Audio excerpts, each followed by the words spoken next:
నమస్తే SDV news కి స్వాగతం నేను సుధా బులెటిన్ల ముందుగా హెడ్లైన్స్ వాడి వేడిగా అసెంబ్లీ బడ్జెట్ సమావేశాలు టిడ్కో ఇళ్ల వ్యవహారంపై సభలో ఆసక్తికర చర్చ జీవీఎంసీ 22వ వార్డులో బడ్డీల తొలగింపు ఉద్రిక్తతం స్థానిక కార్పొరేటర్ మూర్తి యాదవ్ తీరుపై బాధితులు ఆగ్రహం కిడ్నీ వ్యాధులు రోబోటిక్ సర్జరీలపై అవగాహన కల్పిస్తూ బైక్ ర్యాలీ మెడికోవర్ యాజమాన్యం కృషిని అభినందించిన డీసీపీ అజిత తిరుమల శ్రీవారిని దర్శించుకున్న పలువురు ప్రముఖులు ఆలయ మర్యాదలతో స్వాగతం పలికిన అధికారులు టిడ్కో ఇళ్ల వ్యవహారంపై అసెంబ్లీలో సుదీర్ఘ చర్చ జరిగింది. పలువురు ఎమ్మెల్యేలు తమ ప్రాంతాల్లోని టిడ్కో లబ్ధిదారుల కష్టాలను సభలో ఏకరువు పెట్టారు. లబ్ధిదారులందరికీ న్యాయం చేయడమే ప్రభుత్వ లక్ష్యమని పురపాలక మంత్రి నారాయణ సమాధానమిచ్చారు. అసెంబ్లీ బడ్జెట్ సమావేశాలు స్పీకర్ అయ్యన్న పాత్రుడు అధ్యక్షతన వాడి వేడిగా జరుగుతున్నాయి. ప్రతిపక్షం లేనప్పటికీ అధికార మిత్రపక్షాలు ఆ పాత్రను పోషిస్తున్నాయి. ప్రజా సమస్యను సభ దృష్టికి తీసుకొస్తున్నారు. తొలుత పెందుర్తి నియోజకవర్గంలోని కాలుష్యంపై ఎమ్మెల్యే పంచకల రమేష్ బాబు సభలో ప్రస్తావించారు. పారిశ్రామికంగా అభివృద్ధి చెందుతున్న కాలుష్య కొరల్లో పలు గ్రామాలు చిక్కుకుపోయాయని ఆందోళన వ్యక్తం చేశారు. ఆయా ఫార్మా, ఎన్టీపీసీ, హిందూజా వంటి పరిశ్రమలు విడుదల చేసే వ్యర్థ జలాల వల్ల భూగర్భ జలాలు కలుషితమవుతున్నాయన్నారు. మరోవైపు వందలాది బొగ్గు లారీలు గ్రామాల మీదుగా రాకపోకలు సాగించడంతో దుమ్ము, ధూళితో ప్రజలు అనారోగ్యం పాలవుతున్నారని అన్నారు.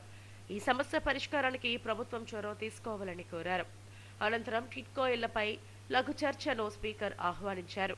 ఈ చర్చను బీజేపీ శాసనసభ పక్షనేత పెన్మత్స విష్ణుకుమార్ రాజు ప్రారంభిస్తూ గత వైసీపీ ప్రభుత్వ తీరుపై విరుచుకుపడ్డారు. అందరికీ ఇల్లు అనే నినాదంతో ప్రధాని మోడీ పీఎంఏవై కింద రాష్ట్రానికి పెద్ద ఎత్తున నిధులు ఇచ్చారని గుర్తు చేశారు. 7 లక్షల పైచీలకు ఇళ్లను రాష్ట్రానికి కేటాయించారని అన్నారు. గతంలో టీడీపీ, బీజేపీ సంకీర్ణ ప్రభుత్వం కేంద్రం టిడ్కో ఇళ్లను దాదాపు పూర్తి చేశాయని చెప్పారు. గడిచిన వైసీపీ ప్రభుత్వం రివర్స్ టెండరింగ్ పేరుతో ఈ హౌసింగ్ ను నిర్వీర్యం చేశారని మండిపడ్డారు. లబ్ధిదారులకు న్యాయం చేయాలని ఎమ్మెల్యేలు వెలగపూడి, పల్లా శ్రీనివాసరావు, వంశీకృష్ణలు ప్రభుత్వాన్ని కోరారు. పరిశ్రమలు ఎంత పెరిగాయో కాలుష్యం కూడా దానికి మించి పెరిగింది అధ్యక్ష. చాలా సందర్భాల్లో ఈ సభ దృష్టికి తీసుకొచ్చాం.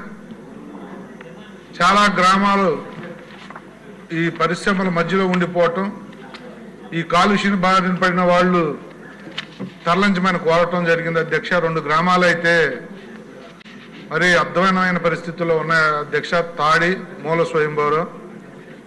ఈ గ్రామాలను తరలించాలి అని చెప్పి మీ ద్వారా ప్రభుత్వ దృష్టికి తీసుకొస్తూ, మరి రెండో విషయం ఏంటంటే ఈ ఫార్మా కంపెనీల వల్ల వ్యర్థ జలాలు వాళ్ళు ఎర్లీ మార్నింగ్ బయటకు వదిలేసి అనఫిషియల్ గా భూగర్భ జలాలు కూడా కలుషితం అవుతున్నాయి అధ్యక్ష. బ్యాంకు లోన్లు ప్రభుత్వం వాడేసుకుని ఇల్లు ఇవ్వలేని పరిస్థితుల్లో ఉన్నటువంటి సరే లబ్ధిదారుల దగ్గర ఈ బ్యాంకర్లు ఈఎంఐలు కట్టమని ఒత్తిడి చేస్తున్నారు. ఇది రాష్ట్ర వ్యాప్తంగా ఉన్న సమస్య. పూర్తిగా ఇల్లు అలాట్ చేసి లబ్ధిదారులకి డబ్బులన్నీ కూడా బ్యాంకులో జగన్మోహన్ రెడ్డి గారు తీసేసుకుని మరి ఏ బటన్ నొక్కుడు వాడాడో నాకైతే తెలీదు. లబ్ధిదారులు బ్యాంకు వాళ్ళతో చాలా ఒత్తిడిగా ఉంది అధ్యక్ష. దయచేసి మీ ద్వారా నేను మంత్రి గారిని కోరుకుంటున్నాను. ఇకపోతే డీడీలు ఆ రోజు మన ప్రభుత్వంలో 300 ఎస్ఎఫ్టీ వారికి 500 రూపాయలు, 365 ఎస్ఎఫ్టీకి 4 ఇన్స్టాల్మెంట్లు 12,000 ఫైనాన్స్ ఇష్యూస్ మీద అదొకటి అధ్యక్ష. 2 సిఆర్ జంక్షన్ లో 72 ఇల్లులు కట్టారు అధ్యక్ష. 72లో 40 లబ్ధిదారులకు ఇవ్వడం జరిగింది అధ్యక్ష. మిగిలినటువంటి 32 ఇల్లులు అక్కడ నుండి వైసీపీ నాయకులందరికీ ఇచ్చారు అధ్యక్ష. ఎందుకు ఇలాగ ఒకరికి 3 ఇల్లుని వాళ్ళకి ఎందుకు ఇచ్చారని అడిగితే సుబ్బారెడ్డి గారు లెటర్లు ఇచ్చామని చెప్తాను అధ్యక్ష. దయచేసి అవన్నీ కూడా సేల్ కూడా అయిపోయింది. 15 లక్షలకి ఎంత సేల్ కూడా అయిపోయింది అధ్యక్ష. వాటి మీద కూడా విచారణ జరిపి లబ్ధిదారులకే ఇవ్వాలని చెప్పేసి మీ ద్వారా మంత్రి గారికి తెలియజేస్తున్నారు. టీడీపీ ప్రభుత్వ హయాంలో 5 లక్షల ఇళ్లకు పరిపాలన ఆమోదం లభిస్తే యుద్ధ ప్రాతిపదికన నిర్మాణం పూర్తి చేశామని మంత్రి నారాయణ సభ్యులకు వివరించారు. తమ హయాంలోనే 77,000 ఇళ్లను అప్పటికే పూర్తి చేశామని తెలిపారు. గత ప్రభుత్వ నిర్వాహకంతో లబ్ధిదారులు నష్టపోయారని వారందరికీ న్యాయం చేస్తామని స్పష్టం చేశారు. బహుశా ఎక్కడ ఏ గ్రేడ్ ఇరు మేము స్పెసిఫికేషన్ లో ముఖ్యమంత్రి గారు చెప్పారు, స్పెషల్ గా ప్రతి పేదవాళ్ళైనా హ్యాపీగా ఉండాలంటే 2x2 A grade vitrified tiles వేసాం అధ్యక్ష. అదేవిధంగా విండోస్ స్టీల్ విండోస్ పెట్టాం. అదేవిధంగా ప్రతి దగ్గర ఫెసిలిటీస్ ఉండాలని కమ్యూనిటీ హాల్ డిజైన్ చేశాం. కమ్యూనిటీ హాల్, అదేవిధంగా షాపింగ్ కాంప్లెక్స్, అక్కడ ఉండే వాళ్ళకి అంటే మళ్ళీ ఎక్కడంటే అక్కడ బొంకులు పెడతారని ప్రతి దగ్గర షాపింగ్ కాంప్లెక్స్. అదేవిధంగా ఒక స్కూలు, ఇప్పుడు అడిగారు ఇక్కడ దొంగతనాలు జరుగుతున్నాయి, మాఫియా అన్ని జరుగుతున్నాయని, ఒక అవుట్ పోస్ట్ పోలీస్ స్టేషన్, అదేవిధంగా అప్రోచ్ రోడ్డు, పార్కుల అధ్యక్ష ముఖ్యమంత్రి గారు చెప్పారు ఎక్కడ ఇల్లు కట్టినా ఖచ్చితంగా పార్క్ పెట్టమని యాక్చువల్ గా చెప్పారు. ప్రతి దగ్గర పార్క్ డిజైన్ చేశాం. Approach road. అసెంబ్లీ సమావేశాల్లో పలు ప్రజా సమస్యలపై ఆసక్తికరమైన చర్చ జరిగింది. సభ్యులు తమ తమ నియోజకవర్గాల్లోని సమస్యలను పరిష్కరించాలంటూ ప్రభుత్వాన్ని కోరారు. చిరు వ్యాపారాల దుకాణాల తొలగింపుతో 22వ వార్డులో ఉద్రిక్తత నెలకొంది. వార్డు కార్పొరేటర్ మూర్తి యాదవ్ ఇంటిని ముట్టడించడానికి వెళ్తున్న బాధితుల ర్యాలీని పోలీసులు భగ్నం చేశారు. శనివారం ఉదయం ఈ ఘటన జరిగింది. జీవీఎంసీ 22వ వార్డు పరిధిలో తోపుడు బండ్లు, బడ్డీలు తొలగింపు కార్యక్రమం ఉద్రిక్తతకు దారితీసింది. వార్డులో చిరు వ్యాపారాలు చేయడానికి వీలు లేదంటూ స్థానిక కార్పొరేటర్ మూర్తి యాదవ్ హైకోర్టులో కేసు వేశారు. కోర్టు ఆదేశాల మేరకు జీవీఎంసీ టౌన్ ప్లానింగ్ విభాగం బడ్డీల తొలగింపు కార్యక్రమాన్ని చేపట్టింది. బడ్డీలను తొలగిస్తుండగా బాధితులంతా ఊరేగింపుగా కార్పొరేటర్ మూర్తి యాదవ్ ఇంటిని ముట్టడించేందుకు విఫల యత్నం చేశారు. పోలీసులు వీరిని అడ్డుకున్నారు. కార్పొరేటర్ ఫ్లెక్సీని చెప్పులతో కొట్టి తమ నిరసనను తెలిపారు. చిరు వ్యాపారాలపై కార్పొరేటర్ తన ప్రతాపం చూపించడాన్ని కార్మిక సంఘాల నాయకులు ఆక్షేపించారు.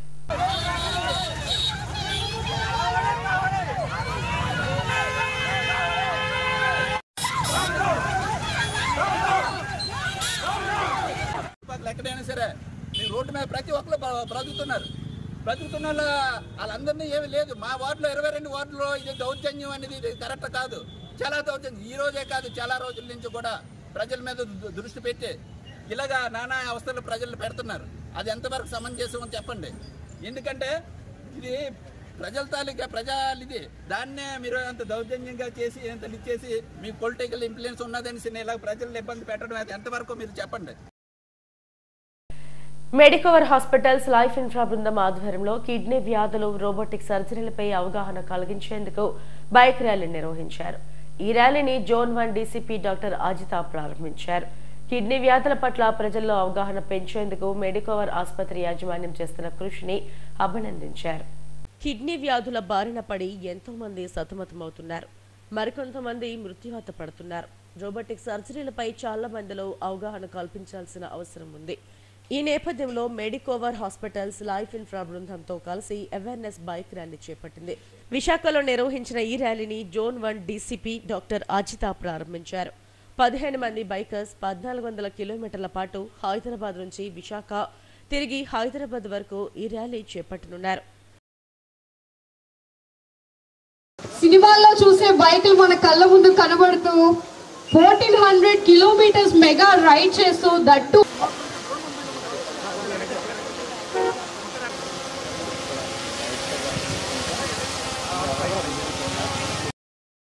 ప్రజల్లో కిడ్నీ వ్యాధుల పట్ల అవగాహన కల్పించేందుకు ఆసుపత్రి యాజమాన్యం ఆల్ ఇండియా బైక్ ర్యాలీని తలపెట్టడం అభినందనీయమని డీసీపీ అజిత అన్నారు. అవగాహనతోనే వ్యాధులను దరిచేరకుండా చేసుకోవచ్చని చెప్పారు. జీవనశైలిలో మార్పులే కిడ్నీ వ్యాధులకు కారణమవుతున్నాయని ఆసుపత్రి కిడ్నీ ట్రాన్స్ప్లాంటేషన్ విభాగం director nephrologist doctor Kamal Kiran తెలిపారు. రక్తాన్ని శుద్ధి చేసి అందులోని హానికరమైన మలినాలను తొలగించి తిరిగి శుద్ధమైన రక్తాన్ని శరీరానికి అందించే కీలక పాత్రను కిడ్నీలు పోషిస్తాయన్నారు. ఉప్పు, కారం, మసాలాలు తగ్గించుకుంటే 50% కిడ్నీ వ్యాధులు మెరుగుపడినట్టేనని చెప్పారు. ప్రతి 3 నెలలకు ఒకసారి ఈ రైడ్ను నిర్వహిస్తున్నామని లైఫ్ ఇన్ఫ్రా డైరెక్టర్ భరత్ తెలిపారు. Cause ride for kidney awareness and robotic surgery. Thank you, sir, for taking robotic surgery as one of the cause for this cause ride. And thank you all for joining us today. to support this cause. You know the advantages of robotic surgery, especially for women, quicker return to their daily activities. But still, chala mandi women still they are unaware of what robotic surgery is, how it works, and the tremendous benefits it brings. So thank you, Mahesh sir, for taking this cause and creating awareness among all the people and especially women. Thank you. Let's cheer on for this fantastic riders and as they set out for this meaningful purpose. Medicover hospital అంటే robotic surgeries and kidney disease కోసం awareness programme కోసమని as initiated a mega ride from Hyderabad to Vizag covering almost 1400 kilometers has been initiated 2 days back, 15th. Now that ride has reached to Vizag. ఇక్కడ నుంచి మళ్ళీ beach road via భీములు వరకు వెళ్ళి then it again returns to Hyderabad. So main motto of this mega ride is to create a awareness towards robotic surgeries and kidney diseases. MBP Medicover హాస్పిటల్స్లో surgical gastroenterologist and robotic సర్జన్గా పనిచేస్తున్నాను. ఈరోజు మనందరం ఇక్కడ కలిసింది 400 kilometers bike ride from Hitech City Hyderabad to Health City Visakhapatnam. ప్రతిదానికి ఒక message ఉంటుంది. The message today is all about awareness, kidney diseases ఇంకా రోబోటిక్ అనే ఒక సర్జరీకి సంబంధించింది. నేను రోబోటిక్ కన్సల్టెంట్గా చెప్పేది ఒకటే, మన సర్జరీ గురించి భయాందోళనలు అది ప్రతి ఒక్కరికి నొప్పి అంటే ఒక భయం, తర్వాత ఎర్లీగా మనం మళ్ళీ మన ఉద్యోగాలకు వెళ్ళిపోవాలి.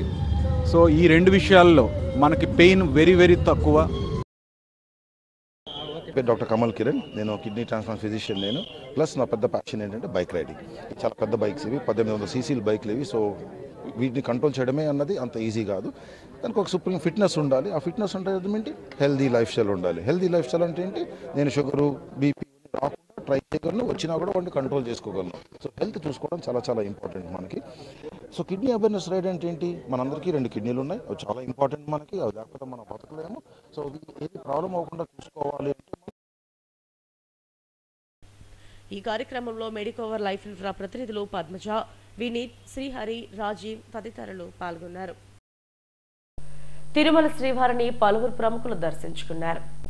హైకోర్టు న్యాయమూర్తి హరినాథ్, తెలంగాణ హైకోర్టు న్యాయమూర్తి నాగేష్, ఎమ్మెల్సీలు దువ్వాడ శ్రీనివాస్, రమేష్ యాదవ్, సంగీత దర్శకుడు తమన్లు వేర్వేరుగా శ్రీవారి సేవలో పాల్గొన్నారు. ఆలయ అధికారులు దర్శన ఏర్పాట్లు చేశారు.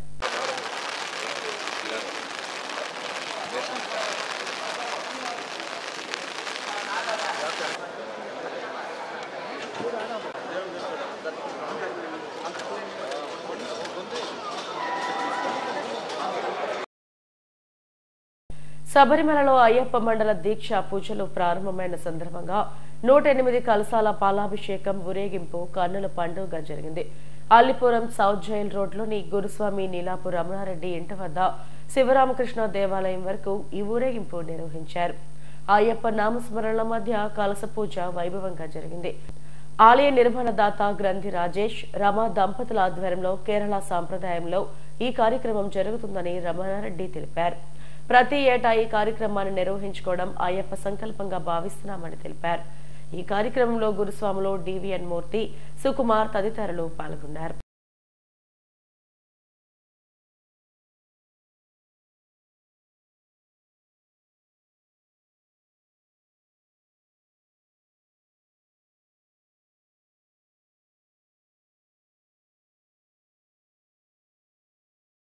శబరిమలలో ఈరోజు అయ్యప్ప స్వామి మండల పూజకి ద్వారాలు తెరుస్తారు.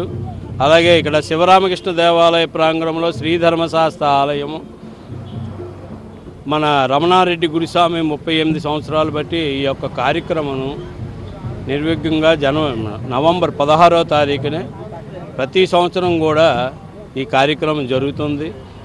రమణారెడ్డి గురుస్వామి శిష్య బృందం ఆధ్వర్యంలో ఈ యొక్క కార్యక్రమం జరుగుతుంది. ప్రతి సంవత్సరం కూడా శిష్య బృందం సహాయ సహకారాలు లేకుండా ఏ గురుస్వామి ఏ పూజ చేయలేదు. అలాంటిది మా శిష్యులు ప్రతి సంవత్సరం కూడా వాళ్ళందరూ కలిపి ఎంత అవుతుందో నిర్ణయించుకొని ఈ యొక్క కార్యక్రమాన్ని ప్రతి సంవత్సరం నిర్విఘ్నంగా చేస్తున్నారు. అలాగే మన శివరామకృష్ణ దేవాలయంలో కూడా కట్టి శ్రీధర్మశాస్త్ర ఆలయం కట్టి నేటికి 13 సంవత్సరాలు అవుతుంది. గ్రంథి రాజేష్, రమా దంపతులు అలాగే మిగిలిన స్పాన్సర్లు అందరూ కలిపి ఆ గుడి నిర్మాణం జరిగింది. ఆ గుడి నిర్మాణ బాధ్యతలు నేను ఎల్ఏ సుకుమారు ఈ బాధ్యతలు వహిస్తున్నారు. ప్రతి సంవత్సరం జరుగుతుంది. ఈ భక్త శరణ సందోహము స్వామియే శరణమయ్యప్పని శరణఘోషతో ఈ రోజు నుంచి ప్రతి ఒక్కరూ ప్రతి పూజలు 18 మెట్లు, 10 అంబలం పూజ అలాగే మిగిలిన పూజలు అందరూ కూడా ఈ రోజు నుంచి మన ఆంధ్రప్రదేశ్లో అందరి దగ్గర ఈ రోజు నుంచి జరుగుతాయి. చట్ట వ్యతిరేక చర్యలకు పాల్పడుతున్న ఎంజీఎం 7 హిల్స్ ఆసుపత్రి యాజమాన్యంపై చర్యలు తీసుకోవాలని కోరుతూ విశాఖ జిల్లా hospitals and nursing homes workers union demand చేసింది. ఈ మేరకు జీవీఎంసీ గాంధీ విగ్రహం ఎదుట వంట వార్పు నిర్వహించి నిరసన తెలిపారు. ఆసుపత్రిలో పనిచేస్తున్న కార్మికులను యాజమాన్యం తీవ్రంగా వేధిస్తుందని యూనియన్ నాయకులు వైరాజు, చంద్రశేఖర్లు ఆందోళన వ్యక్తం చేశారు. ఆర్థిక సంక్షోభం పేరుతో కార్మికులను తొలగిస్తున్నామని కుంటి సాకులు చెబుతున్నారని మండిపడ్డారు. కార్మిక శాఖ ఉద్దేశపూర్వకంగానే కాలయాపన చేస్తూ యాజమాన్యాల పక్షాన నిలుస్తుందని ఆరోపించారు. సమగ్ర దర్యాప్తు చేసి కార్మికులకు న్యాయం చేయాలని కోరారు.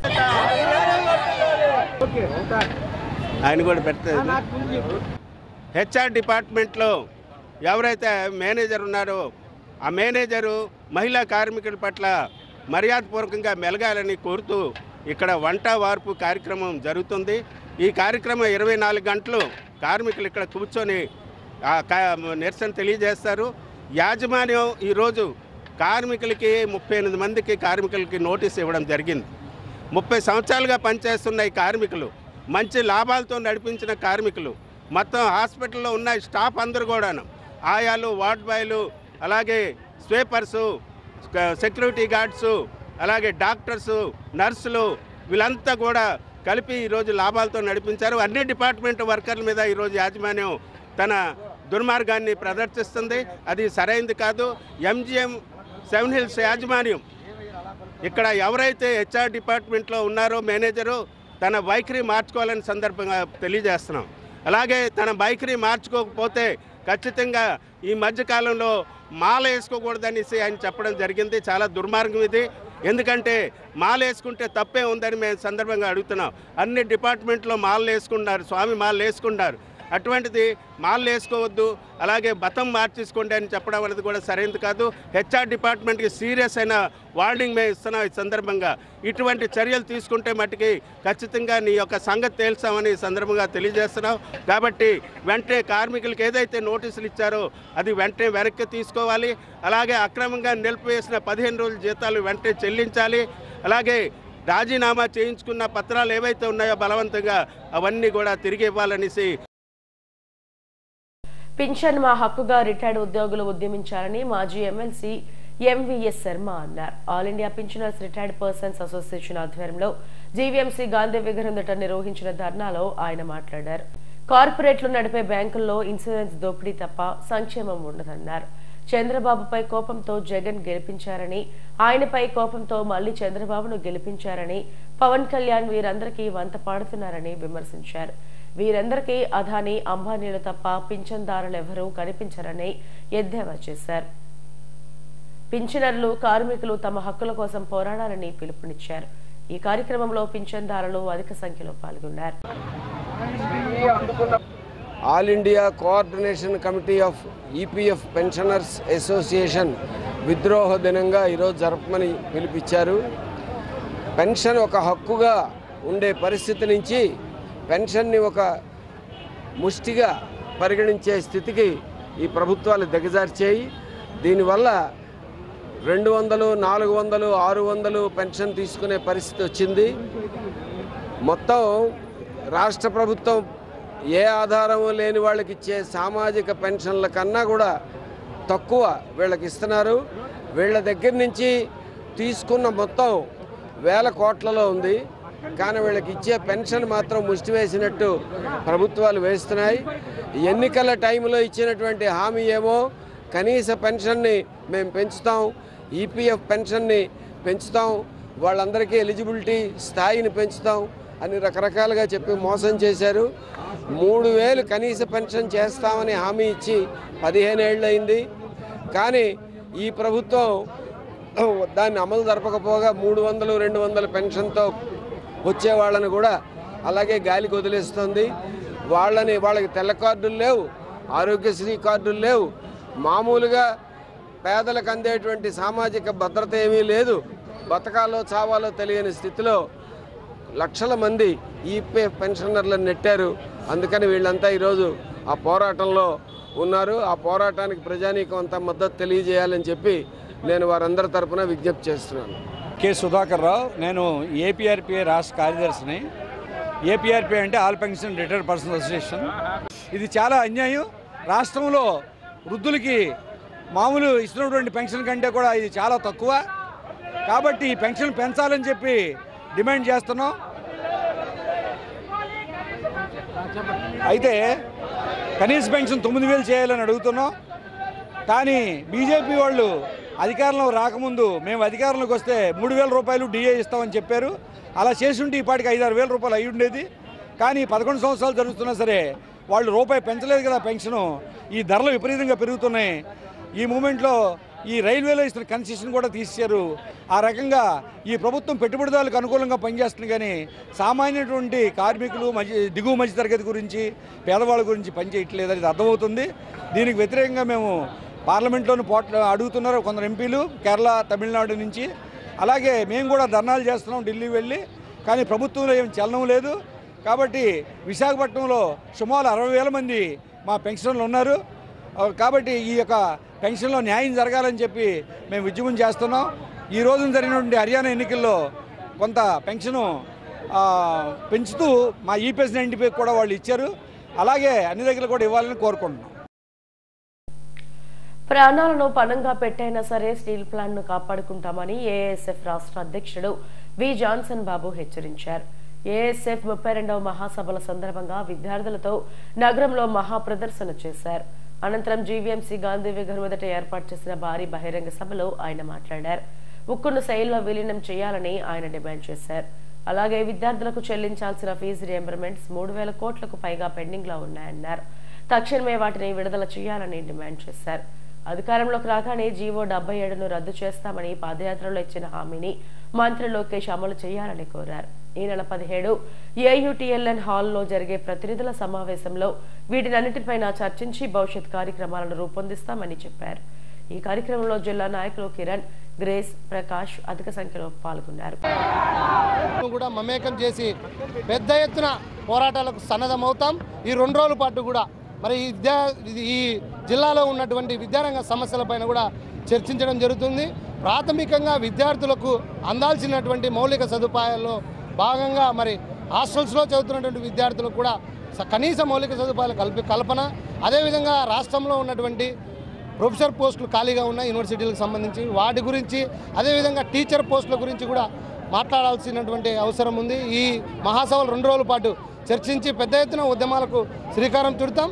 మరి ఎన్డీఏలో ఉన్నటువంటి అధికారులు అంటే నాయకులు కూడా ప్రతిపక్షంలో ఉన్నప్పుడు మాట కూడా చాలా ఇవ్వడం జరిగింది విద్యారంగ సంబంధించి. దాంట్లో ప్రధానంగా తల్లికి వందనం పేరుతో 15,000 రూపాయలు ప్రతి విద్యార్థికి అందజేస్తామన్నటువంటి మరి చంద్రబాబు నాయుడు గారు ఆ రోజు ప్రతిపక్షంలో ఉన్నప్పుడు, అధికారంలోకి వచ్చి 4 నెలలు అవుతున్నా ఇంతవరకు ఒక్క విద్యార్థికి కూడా 15,000 రూపాయలు ఇవ్వలేనటువంటి పరిస్థితి ఉంది. అందుకనే తల్లికి వందనం పేరుతో మీరు ప్రకటించినటువంటి 15,000 రూపాయలను తక్షణమే విడుదల చేయాలి. అదేవిధంగా నారా లోకేష్ గారు యువగలం పాదయాత్రలో హామీ ఇవ్వడం జరిగింది. పక్కాగా జీవో నంబర్ 117, 118 రద్దు చేస్తాను, అదేవిధంగా జీవో నంబర్ 77కి సంబంధించి కూడా రద్దు చేస్తానన్నాడు. ఇంతవరకు కూడా ఆ జీవోలను రద్దు చేయకోకుండా కాలయాపన చేస్తూ ఉన్నారు. మరి నారా లోకేష్ గారు కూడా స్పందించాలి, ఇచ్చిన హామీలు నిలబెట్టుకోవాలని చెప్పేసి కూడా ఈ సందర్భంగా తెలియజేసుకుంటా ఉన్నాం.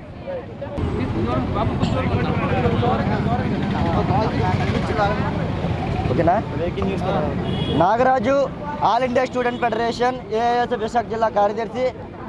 16, 17 తేదీల్లో 2 రోజులు విశాఖపట్నం 32వ ఏఎస్ఎఫ్ మహాసభలు నిర్వహించుకోబోతా ఉన్నాం. ఈరోజు విద్యార్థులు భారీ ప్రదర్శన పెట్టడం జరుగుతూ ఉంది. అలాగే 17వ తారీఖున ఆంధ్ర యూనివర్సిటీ టీఎల్ఎన్ హాల్లో డెలిగేట్స్ మీటింగ్ 250 మందితో కూడా నిర్వహించడం జరుగుతూ ఉంది. ఈ సందర్భంగా మేము ప్రధానంగా కొన్ని అంశాలు మేము ముందుకు తీసుకొస్తా ఉన్నాం. ఏదైతే ప్రతిపక్షంలో ఉన్నటువంటి ప్రస్తుత విద్యాశాఖ మంత్రి నారా లోకేష్ గారు అధికారంలోకి వస్తే ఏదైతే జీవో నెంబర్ 77 వల్ల ప్రైవేట్ పీజీ విద్యార్థులకు అన్యాయం చేస్తూ ఉన్నారో దాన్ని తక్షణమే రద్దు చేస్తామని చెప్పేసి ఆమె ఇవ్వడం జరిగింది. ఇప్పుడు దాని గురించి స్పందించే పరిస్థితి లేదు. అలాగే ఇప్పటికే ప్రైవేటు అలాగే గవర్నమెంట్ సంబంధించి కూడా ఫీజు రీమెంట్స్ బకాయిలు చాలా ఉన్నాయి, అవి కూడా తక్షణమే విడుదల చేయాలి. అలాగే ఏదైతే విశాఖ ఉక్కు ప్రధానంగా చూసుకుంటే ఈ మహాసభ ఈ ప్రదర్శన సందర్భంగా మేము ముఖ్యంగా ఒక పాయింట్ లేవనెత్తి తెలుసుకున్నాం. ఏదైతే 32 మంది ప్రాణత్యాగం చేసిన విశాఖ ఉక్కుని ఈరోజు ప్రైవేట్ పని చేస్తామని చెప్పి మినీ అంగన్వాడీలను మెయిన్ సెంటర్లుగా మార్చాలంటూ అంగన్వాడీలో జీవీఎంసీ గాంధీ విగ్రహం ఎదుట ధర్నా నిర్వహించారు. ఈ మేరకు వెంటనే జీవో ఇవ్వాలని ఐద్వా జాతీయ కార్యదర్శి ఎస్ పుణ్యవతి విజ్ఞప్తి చేశారు. 42 రోజుల సమ్మె కాలంలో చేసుకున్న ఒప్పందాలకు జీవోలు సర్క్యులర్లు విడుదల చేయాలని డిమాండ్ చేశారు. వేతనాలు పెంచాలని, గ్రాట్యుటీ అమలు చేయాలని కోరారు. రాష్ట్ర ప్రభుత్వం వచ్చి 4 నెలలు దాటుతున్న అంగన్వాడీలకు మేలు జరిగే ఒక్క కార్యక్రమాన్ని చేపట్టలేదని మండిపడ్డారు. బడ్జెట్ సమావేశాల్లో తమ సమస్యలపై చర్చించాలని డిమాండ్ చేశారు.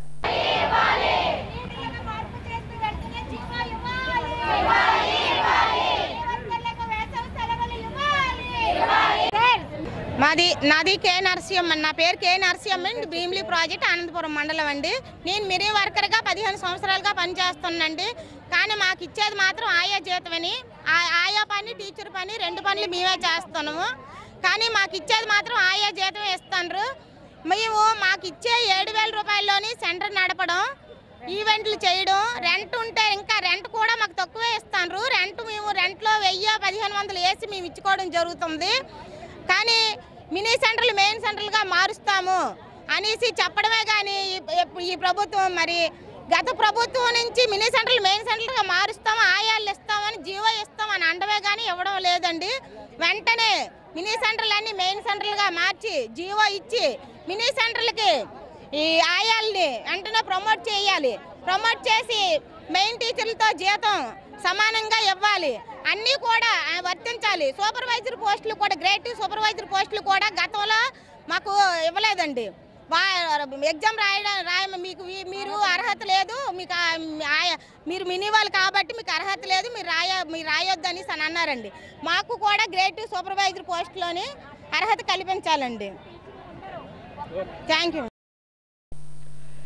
ఆగినంపూడి జాతీయ రహదారిపై 7 ఏళ్ల బాలుడు రోడ్డు ప్రమాదంలో మరణించాడు. ఫార్మాసిటీలకు వెళ్లే బస్సులు తరచూ ఈ హైవేలపై ప్రమాదాలు జరుగుతున్నాయని టీడీపీ నాయకుడు పల్లా కార్తీక్ అన్నారు. సుమారు 200 బస్సులు ఉదయం పూట 7 నుంచి 7:30 గంటల సమయంలో ఒకేసారి వస్తున్నాయన్నారు. విద్యార్థులు, ఆఫీసులకు వెళ్లే ఉద్యోగులు తీవ్ర ఇబ్బందులు ఎదుర్కొంటున్నారని, ఈ నేపథ్యంలోనే బాలుడు చనిపోయాడని ఆవేదన వ్యక్తం చేశారు. దీనిపై చర్యలు తీసుకోకపోతే న్యాయస్థానాన్ని ఆశ్రయిస్తామని హెచ్చరించారు. అందరికీ నమస్కారం. ఇవాళ తెల్లవారుజామున సుమారు 9 గంటల ప్రాంతంలోని దుర్గా పవన్ అని చెప్పేసి 7 ఇయర్స్ బాలుడు ఫార్మా బస్సులకి పాపం అతను ప్రాణాలు కోల్పోయాడు. ఇలాంటి యాక్సిడెంట్స్ గాజువాకలోనే చాలా ఎక్కువ జరుగుతున్నాయి. ఆల్రెడీ ఇది స్పందనలో కంప్లైంట్ ఇచ్చాం, సిపి గారికి ఇచ్చాం, ఐఏఎస్ కలెక్టర్ గారికి ఇచ్చాం. ఒకసారి సార్ మీరు గాజువాక చూస్తే డొమైన్లోని ఎవ్రీ 1 మంత్కి ఒకసారి యాక్సిడెంట్ జరుగుతుంది. హెవీ వెహికల్ స్పోర్ట్ నుంచి మాకు ఇబ్బంది అయితే కొంత తగ్గింది, లేదా ఫార్మా నుంచి మాత్రం ఖచ్చితంగా ఇబ్బంది అయితే ఉంది. ఎందుకంటే ఫార్మా బస్సులు కరెక్ట్గా 8 to 9 ఆ పీక్ అవర్స్లోని వాళ్ళు ఎలాగొస్తున్నారో వాళ్ళకి అర్థం కావట్లేదు. ఓవర్ స్పీడింగ్ వస్తున్నారు, ఓవర్ స్పీడింగ్ వెహికల్ ఉంది. దాంతోపాటు థర్డ్ పార్టీకి ఇచ్చారు. ఫార్మా కంపెనీస్ ఎప్పుడు కూడా తెలివిగా థర్డ్ పార్టీకి ఇచ్చారు. ఎందుకంటే వాళ్ళ మీద బ్లేమ్ తెచ్చుకోకంట. ఇప్పుడు కంపెనీలు ఉండాలి, రన్ అవ్వాలి, ఎంప్లాయ్మెంట్ అవ్వాలి. కానీ ఇప్పుడు పసిబాలుడు ఆ ప్రాణాలు కోల్పోయాడు. ఆ తల్లికి ఎవరు? ఆ తల్లికి ఎవరు చెప్తారు? ప్రతిది కొన్న కాంపెన్సేషన్ ఇది కాదండి, ఒక అవుట్కమ్తో రావాలి. సో అందుకనే మేము ఆల్రెడీ ఏసీపీ ట్రాఫిక్ కొన్న స్పందన కంప్లైంట్ ఇచ్చాం. సో ఎందుకు ఫార్మా బస్సులో ఒక స్టాప్స్ ఉండాలి, ఒక స్టాప్స్ ఉండి కంప్లీట్గా మానిటర్ సిస్టమ్ పెట్టాలి, మానిటరింగ్. ఎందుకంటే ఏ వెహికల్స్ ఏ కంపెనీ తరపున ఎన్ని యాక్సిడెంట్ జరుగుతున్నాయి ఆ డేటా తీయండి. తీసిన తర్వాత ఖచ్చితంగా దాని మీద ఒక ప్రణాళిక రెడీ చేయండి, అసెంబ్లీలో అయితే మాట్లాడండి. ఎందుకంటే ఇన్ని యాక్సిడెంట్ జరుగుతున్నాయి. గాజువాక్ అనేది ఎకనామిక్ కింద చాలా డెవలప్ అవుతుంది. డెవలప్మెంట్ మనం ఆపకూడదు. ఫార్మాస్యూటికల్ కంపెనీస్ ఉన్నాయి, ఓకే. సో మనకు ఒక సొల్యూషన్తో బయటకు రావాలి. ఎందుకంటే ర్యాండమ్గా మీరు చూస్తే గత 3 months బిఫోరే నేను రోడ్ ట్రాన్స్పోర్ట్ చేయడం జరిగింది. కొన్ని రోడ్ ప్యాచ్ వర్క్ అన్ని బాగానే క్లియర్ చేస్తారు. సో ఇది ఫార్మాస్యూటికల్ కంపెనీస్ ఆ ఓనర్స్తోని ఆ చైర్మన్స్తో మీటింగ్ పెట్టి అసలు ఎందుకు ఇలా జరుగుతుందని చెప్పేసి ఒక ఇది ఆలోచించాలి. దీని గురించి హై లెవెల్ కమిటీ వేయాలి. అది ఖచ్చితంగా చంద్రబాబు నాయుడు గారు, కూటమి ప్రభుత్వం చంద్రబాబు నాయుడు గారు కానీ, అదేవిధంగా పవన్ కళ్యాణ్ గారు కానీ, లోకేష్ గారు కానీ సీరియస్గా ఈ ఇష్యూ మీద తీసుకోవాలి. ఎందుకంటే ఫార్మాసిటికల్ కంపెనీస్లో కూడా ఈ ర్యాండమ్ యాక్సిడెంట్స్ జరుగుతున్నాయి. ఆ బస్సుల వల్ల కూడా మన ప్రజలకి ఇచ్చేస్తున్నారు. స్కూల్ టైమ్స్లోని బైకర్స్ ఉంటారు, బైక్ మీద వాళ్ళు ఉంటారు, ఇలా ఆటో మీద ఉంటారు, అదేవిధంగా కార్ మీద ఉంటారు. రాబోయే రోజుల్లోనే ఈ ఫార్మాసిటికల్ బస్సెస్ మీద మీరు ఒక ప్రణాళిక అయిపోతే ఎన్నో మంది ప్రాణాలు కోల్పోతారు. చాలామంది యాక్సిడెంట్తోనే వాళ్ళు కాల్పోలు ఉన్నారు. కంచరపాలెం జాతీయ రహదారిపై 3 కార్లు ఢీకొన్న ఘటనలో ఓ మహిళ గాయపడింది. హైవేలో ఆగి ఉన్న కారును ఢీకొట్టి ఓ కారు బోల్తా పడింది. 2-వీలర్ పై ప్రయాణిస్తున్న మహిళ తలకు గాయాలయ్యాయి. ఆమెను చికిత్స నిమిత్తం ఆసుపత్రికి తరలించారు. ఈ ప్రమాదంతో హైవేపై అరగంట సేపు ట్రాఫిక్ నిలిచిపోయింది.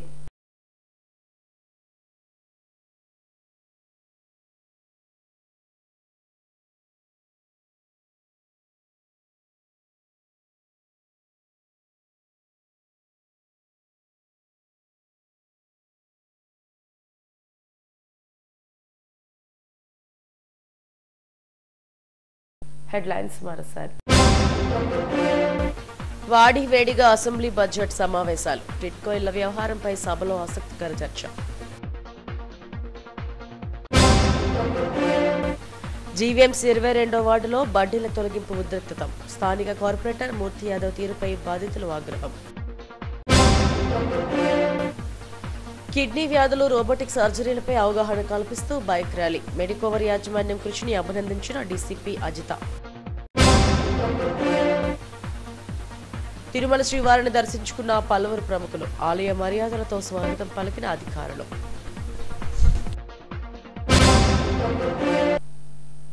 ఇవి ఇప్పటి వరకు నా బులెటిన్ అప్డేట్స్. మరిన్ని వార్తా విశేషాల కోసం చూస్తూనే ఉండండి STV న్యూస్. నమస్తే.